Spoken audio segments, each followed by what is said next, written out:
और मेरे प्यारे बच्चों, कैसे हैं आप लोग। मुझे पूर्ण विश्वास है आप लोग बहुत अच्छे होंगे। मैं रुपेश कुमार सिंह, आप सभी का हमारे जेएमडी क्लासेस में स्वागत है। आप हमारे channel JMD IAS and SSC classes को सब्सक्राइब करें और बेल आइकन दबाना तो बिल्कुल ना भूलें, ताकि रीजनिंग की जितनी भी वीडियो अपलोड हो उसकी सबसे पहले नोटिफिकेशन आपको मिले। हमारे जेएमडी क्लासेस की सबसे बड़ी खासियत क्या है कि हर बच्चे को प्रत्येक क्वेश्चन 100% में समझ में आएगा। यह हमारी फुल गारंटी है। इसकी आप डेमो देखिए। हमारा रीजनिंग का आज का टॉपिक है पूर्ण धारणा यानी एजम्पशन। पूर्ण धारणा का मतलब क्या होता है मेरे प्यारे बच्चों कि अगर कोई एक कथन दिया हुआ है, स्टेटमेंट दिया हुआ है, तो क्या उस स्टेटमेंट के द्वारा दो जो हमारे पूर्ण धारणा दिए हुए हैं, कमेंट दिए हुए हैं, वह कमेंट क्या स्टेटमेंट के अनुरूप है कि नहीं है। अगर स्टेटमेंट के अनुसार है तो वह सही है, स्टेटमेंट के अनुसार नहीं है तो गलत है। जैसे सिंपल देखिए, मैं आपको एग्जांपल से समझाता हूँ। जैसे आप देखते हो कि हमारे देश की या पूरे विश्व की, स्पेशली हमारे देश की सबसे बड़ी खासियत है कि फ्री में अगर कोई भी चीज़ बढ़ता है तो लोगों की लाइन लग जाती है। आप देखो, एक चौराहे पे अगर सब्जी और चावल या सब्जी पूड़ी फ्री में बंटना शुरू हो जाए तो अच्छे अच्छे लोगों को देखोगे जो कोट बंडी पहने होंगे, बाइक भी होगा, टाई पहने होंगे, लैपटॉप होगा, तुरंत खड़ा करके लाइन में लग जाएंगे, चलो मुफ्त में खा लेते हैं। ये मुफ्त के खाना बहुत अच्छी बात है और लोगों को यह है भी। अगर एक अस्पताल है, उस अस्पताल में नोटिस लगा दिया गया है कि इस दिनांक को जितने भी लोग आएंगे सबकी फ्री जांच की जाएगी, यानी कोई भी चार्ज नहीं ली जाए, किसी भी बीमारी की फ्री जांच की जाएगी इस डेट से लेके इस डेट के बीच में, यह नोटिस लगा दिया गया। एडवर्टाइजमेंट भी हो गई, बैनर पोस्टर भी लग गई। अब उसके बाद आपका इसमें हमारा यह अनुमान लगाया जा सकता है, वो अनुमान है कि हो सकता है कि उस नोटिस को पढ़ने के बाद उस एरिया के ज़्यादा से ज़्यादा लोग पहुंच जाएं कि चलो फ्री में जांच हो रही है तो हम भी अपना शरीर का जांच करा ही ले। सेकंड, यह हो सकता है कि जितने भी उस मेडिकल स्टाफ हैं उन्हें पता है कि कितनी ज़्यादा से ज़्यादा भीड़ आएगी, उन सारे भीड़ को कंट्रोल करने की क्षमता उनमें है। चलिए हम एक एक पॉइंट को अच्छे से डिस्कस करेंगे। पहले हम क्वेश्चन को लिखते हैं। हमारा क्वेश्चन दिया हुआ है, स्थानीय अस्पताल के प्रमुख प्रवेश द्वार, स्थानीय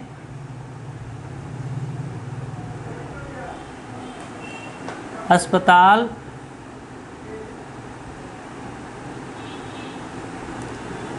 के प्रमुख प्रवेश द्वार पर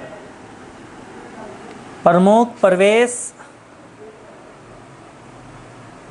द्वारा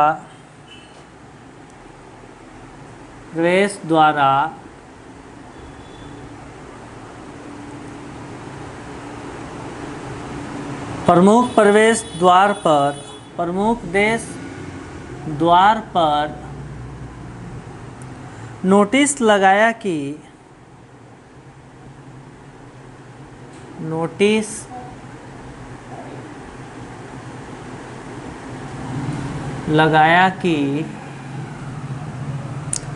अस्पताल द्वारा दी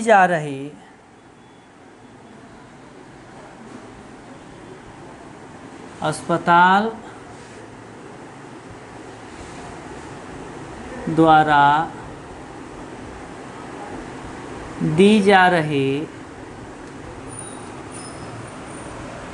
मुफ्त जांच का लाभ उठाएं।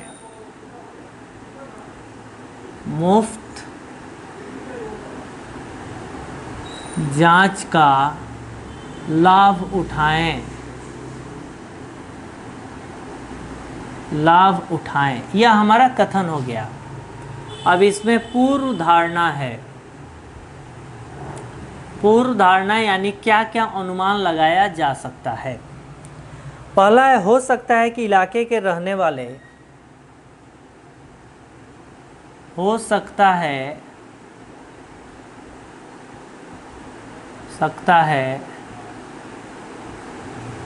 इलाके के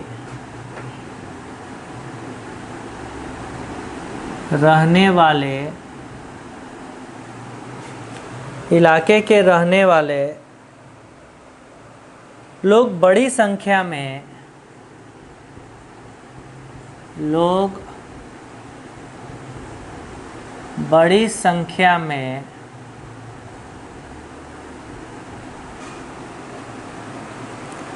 अस्पताल द्वारा दी जा रही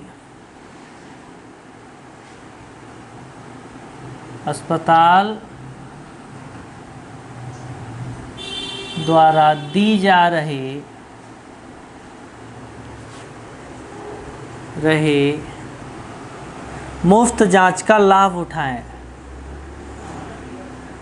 मुफ्त जांच का लाभ उठाएं। हो गया। सेकेंड पूर्व धारणा हो सकता है इस काम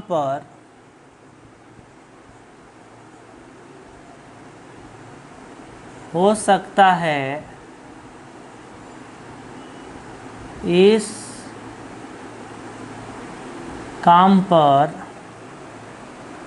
लगाया गया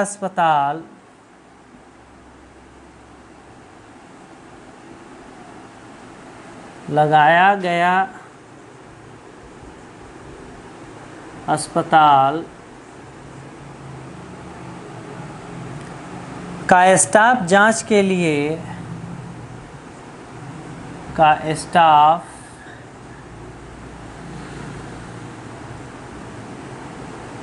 जांच के लिए आने वाले भीड़ को संभाल लेगा। आने वाले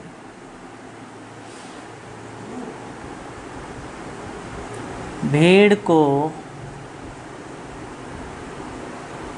संभाल लेगा।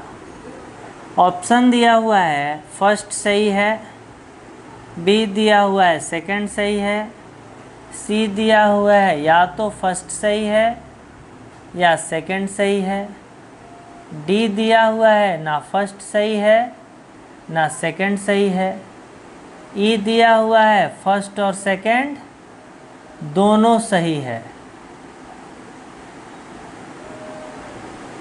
दोनों सही है। ठीक है। अब हमारा यह कथन दिया हुआ है कि स्थानीय अस्पताल के प्रमुख प्रवेश द्वार पर नोटिस लगाया कि अस्पताल द्वारा दी जा रही मुफ्त जांच का लाभ उठाएं। यानी कोई भी अस्पताल है उसके हेड जो मेन गेट है जहाँ से हम एंट्री करते हैं, प्रवेश द्वार है, वहाँ पे बहुत बड़ा बैनर लगा हुआ है कि अस्पताल में मुफ्त जांच का लाभ उठाएं। यह हमारा कथन हो गया। अब हमें समझना है कि जो पूर्व अनुमान दिया हुआ है वो क्या क्या हो सकता है। पहला दिया हुआ है, हो सकता है इलाके के रहने वाले लोग बड़ी संख्या में अस्पताल द्वारा दी जा रही मुफ्त जांच का लाभ उठाएं। हमें पता है कि अगर ज़्यादा से ज़्यादा लोग इसको जानेंगे तो आजकल आपको पता है कि ज़्यादा से ज़्यादा लोग बीमारी से क्या कर रहे हैं, सफ़रिंग कर रहे हैं, suffering from a different diseases. यानी बहुत सारे डिसीजेज, बहुत सारी बीमारी लोगों को हो रही है। कोरोना तो इसमें सबसे खतरनाक है। तो अगर इसका मुफ्त में आएगा कि चलिए आप लोग जांच करा लें, तो लोगों को जानकारी होगी तो होगा चलो जांच करा लो। क्योंकि आज छोटा मोटा जांच कराने जाते हैं तो 500, 600, 1000 रुपये ऐसे ही लग जाता है, वहाँ फ्री में लग रहा है। तो यो अब इसमें है कि ज़्यादा से ज़्यादा लोग इसका लाभ उठाएंगे, बिल्कुल उठाएंगे, क्योंकि आजकल ज़्यादा से ज़्यादा लोग क्या हैं, बीमार हैं। तो पहला जो पूर्ण धारणा है, अनुमान है, वो बिल्कुल ही सही है।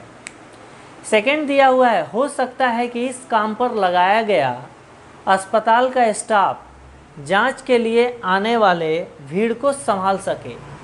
तो कोई भी अगर हम मुफ्त की सेवाएं जांच के लिए लगा रहे हैं तो उन हॉस्पिटल वाले को ये पता है कि हमारे यहाँ कितने पब्लिक आ सकते हैं और हमारे पास उतने डॉक्टर हैं कि नहीं, या उतने सफिशेंट स्टाफ है कि नहीं कि ये सारे भीड़ को अच्छे से संभाल सके और इनका ट्रीटमेंट कर सके। तो यह सब कुछ अपनी बात जानने के बाद भी लोग ऐसा एडवर्टाइजमेंट करते हैं। तो ये भी क्या है, बिल्कुल ही सही है, क्योंकि बिना तैयारी किए ऐसा होगा नहीं। और एक लाइन लगेगी, लोग को नंबर दी जाएगी, टाइम फिक्स है कि 8 से 12 बजे तक जितने लोगों हैं उनकी जाँच हो जाएगी, फिर अगले दिन बुलाया जाएगा, फिर अगले दिन बुलाया जाएगा। यानी हमारा सेकंड भी क्या है, सही है। अगर मान लो 1 सप्ताह के लिए जांच शिविर लग रही है तो एक सप्ताह के अंदर में जितना मैक्सिमम से मैक्सिमम लोग ज़्यादा लाइन में लग गए वो उसको कर सकते हैं। बाकी टाइम होने के बाद जो भी वह आए हैं उस समय क्या हो जाएगा, क्लोज हो जाएगी कि आपका टाइम ख़त्म हो गया। क्योंकि कैसे आप ओपीडी गवर्नमेंट में दिखाने जाते हो तो मेंशन रहता है कि सुबह 8:30 से लेके 1:30 तक आप ओपीडी का रसीद कटा सकते हो। जितने का रसीद कट गया उन सारे मरीजों को डॉक्टर देखने के बाद ही जाएंगे। ऐसा नहीं है कि पूरी दिन भर रसीद कट रही है, उसका फिक्स ड्यूरेशन है। और उनको ये भी पता है कि इस विंडो से इतने घंटे के ड्यूरेशन में मैक्सिमम इतने मरीज का रसीद कटेगा। तो डेली का काम है, डेली का पता है। तो मेरे प्यारे बच्चों ये दोनों ऑप्शन हमारे क्या है, बिल्कुल ही सही है। तो मैं एक बात आपको बार बार यही कहूँगा कि सिलेक्शन तभी होगा जब आप मेहनत करोगे। हमें सबसे पहले जीवन में सक्सेस होने के लिए सोचना है कि हमारा जो जन्म हुआ है ये प्रेशर कुकर की तरह प्रेशर लेने के नहीं हुआ है। हमें दूसरों का प्रेशर रहती है कि आप डॉक्टर ही बनो, दूसरों का प्रेशर रहता है कि आप गवर्नमेंट एम्प्लॉय ही बनो, किसी का प्रेशर रहता है कुछ करो। अरे भाई आप खुद समझो कि आपको किस में अच्छी है।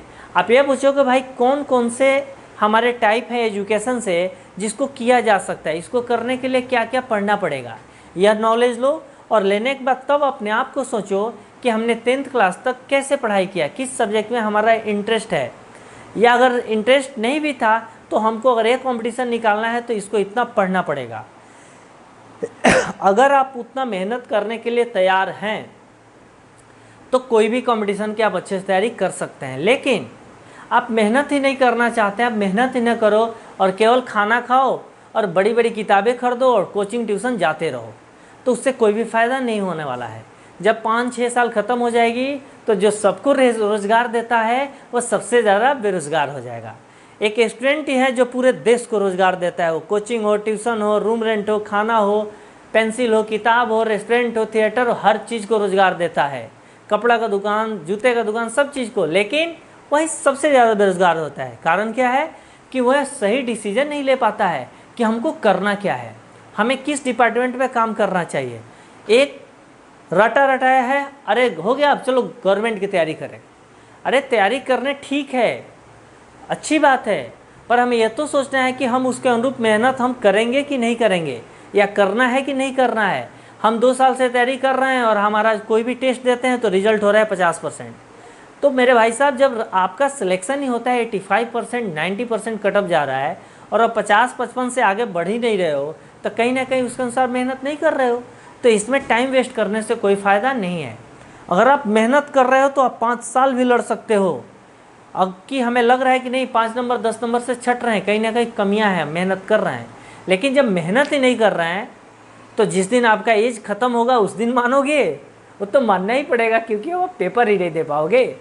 इसलिए सही डिसीजन लो, अपने भविष्य को बनाओ, अपने माँ बाप को खुशहाल रखो और स्वयं खुश रहो। Okay, thank you.